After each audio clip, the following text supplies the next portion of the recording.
नमस्कार, mathematical economics for beginners series के एक और वीडियो में आपका स्वागत है। इस वीडियो में हम लोग इंडिसेस पर चर्चा करेंगे।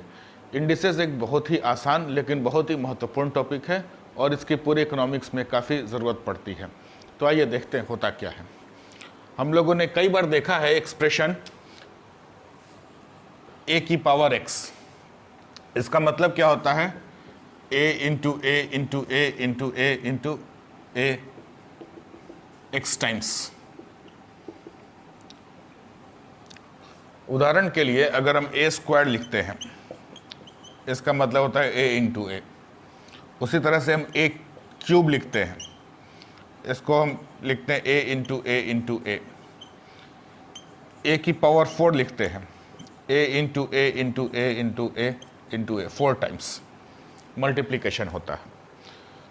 तो इसमें जो नोटेशंस हैं, नोटेशंस का मतलब क्या होता है, आइए एक बार समझते हैं। अगर लिखा हुआ है a की पावर x, तो इसमें a जो है, ये a जो है हमारा क्या होता है? बेस। इसको बेस कहते हैं। और ये जो x है, ये x को हम या तो इंडेक्स कह सकते हैं। देखिए इसको 3 नामों से बुलाते हैं। एक्सपोनेंट कहते हैं, या फिर इसको पावर कहते हैं। पढ़ने के लिए a to the power x, जैसे अगर इसको पढ़ना होगा a to the power y, ठीक है, 2 टू द पावर 5, ठीक है। आइए इसके कुछ ऑपरेशंस देख लेते हैं, कैसे ऑपरेशंस इसके होते हैं। अगर हमारा लिखा हुआ है a की पावर m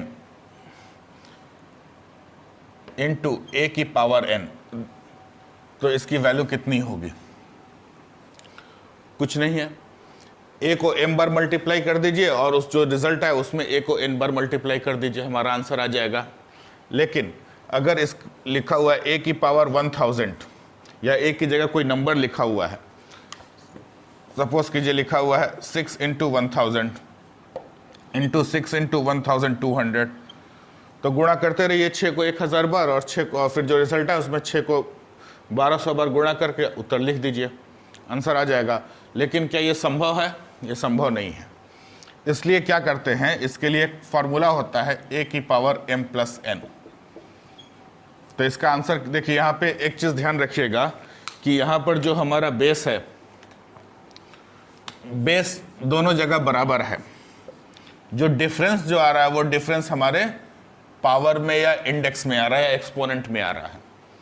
तो इस चीज़ की एक अनिवार्य शर्त है कि हमारा बेस दोनों में इक्वल होना चाहिए। जब बेस इक्वल है तो इसका आंसर हम सीधा सीधा 12 10 22 6 टू द पावर 2200 लिख सकते हैं। और आपसे कोई एक्सपेक्ट नहीं करेगा कि आप इसको कैलकुलेट करके एग्जैक्ट आंसर लिखिए। तो एग्जामिनेशन में आप इसको इतना ही लिख के छोड़ना है। कौन करेगा इतना मल्टीप्लाई? तो एग्जामिनर भी समझ जाएगा कि you know the basic concept, और आपको यहाँ पर अगर ये उत्तर लिख देंगे तो आपका आंसर आ जाएगा। ठीक है, अब इसको चेक कर लेते हैं कि जो लिखा हुआ है वो सही है कि नहीं।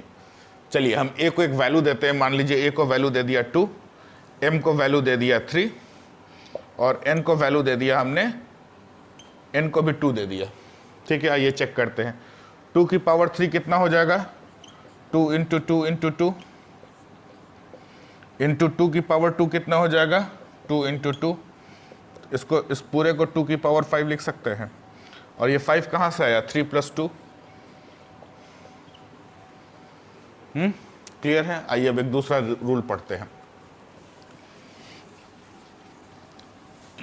इसको समझ लीजिए क्योंकि इसका बहुत यूज आगे आने वाला है। अगली वीडियो में हम लोग कॉप डगलस प्रोडक्शन फंक्शन पढ़ेंगे, उसमें इसका काफी यूज होने वाला है। a की power m divided by a की पावर n, ये मान लीजिए दिया हुआ है। तो इसका आंसर हो जाएगा a की पावर m माइनस n। इसको भी चेक कर लेते हैं। 2 की पावर 3 दी हुई है, डिवाइडेड बाई 2 की power 2 is equals to 2 into 2 into 2,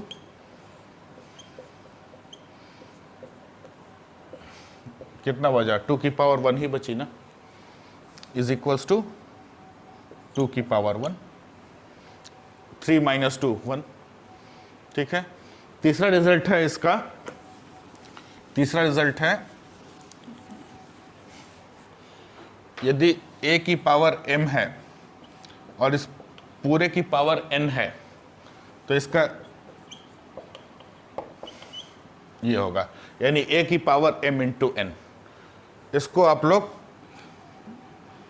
check कर लीजिएगा। चलिए छोड़िए, हम ही चेक कर देते हैं यहाँ पे इसको। 2 की पावर 6 हम लोगों ने लिखा है ना, 2 की पावर 3 को कितना 2 इंटू 2 इंटू 2 लिख सकते हैं, कितना हो जाएगा? 8 हो जाएगा। 8 स्क्वायर इज इक्वल टू 64। ठीक है, 2 की पावर 6 कितनी होती है?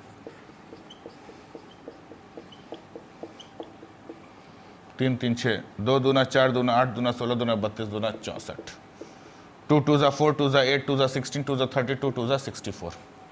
क्लियर है?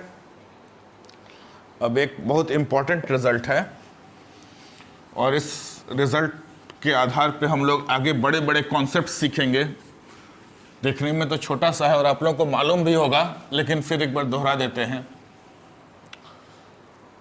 किसी भी नंबर का पावर अगर 0 होता है तो उसकी वैल्यू कितनी होती है? 1 होती है। ठीक है, अब ये कैसे होता है? इस 0 को, आइए इसका एक प्रूफ देखते हैं कैसे होता है। इस 0 को हम m माइनस m लिख सकते हैं, m minus m is equal to 0 हो सकता है, यानी a की पावर m माइनस m लिख सकते हैं। और अभी हम लोगों ने पढ़ा था कि a की power m divided by a की पावर m, हम लोगों ने अभी पढ़ा है ना, थोड़ी देर पहले पढ़ा है। a की power m divided by a की power n is equals to a की पावर m माइनस n। हम लोग पिछली बार इधर से इधर गए थे, इस रिजल्ट में हम लोग इधर से इधर आ रहे हैं। तो इसको ऐसे लिख सकते हैं, a की power m divided by a की पावर m, न्यूमरेटर डिनोमिनेटर दोनों बराबर है तो 1 हो जाएगा। देखिए, ये जो प्रूफ हम लोगों ने आपको पढ़ा दिया है, बता दिया है, लेकिन यहीं तक ये सीमित नहीं है, इसका बहुत आगे वास्ट यूज होने वाला है इस प्रॉपर्टी का। हम लोग 1-2 लेक्चर के बाद इसको भी समझेंगे कि a की पावर 0 इज इक्वल्स टू 1 इसका किस तरह से यूज करना है हम लोग को इकोनॉमिक्स में, और आगे नए कॉन्सेप्ट सीखने में इसका किस तरह से यूज होगा वो भी देखेंगे हम लोग। एक और प्रूफ है इसका, वो हम लोग उस समय देखेंगे। अभी फिलहाल इतना ही देख लीजिए। But this is going to be the most important result which is going to be used in our further studies. उसके बाद एक और इंपॉर्टेंट रिजल्ट होता है a की पावर माइनस m। अगर पावर नेगेटिव में, अभी तक पावर पॉजिटिव में आ रही थी, अब यहाँ पावर जो है नेगेटिव में आ रही है, इसका वैल्यू होगा 1 अपॉन a की पावर m।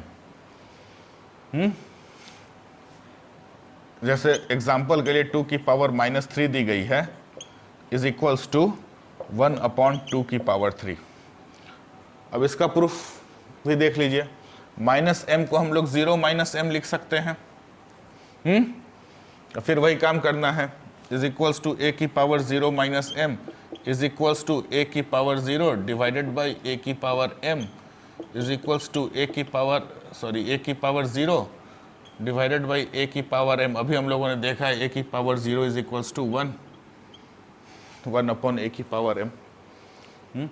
तो इन सबको एक बार, जितने भी हम लोगों ने रूल्स अभी बताए हैं, उन सबको एक बार ध्यान से नोट कर लीजिए अपने नोटबुक में।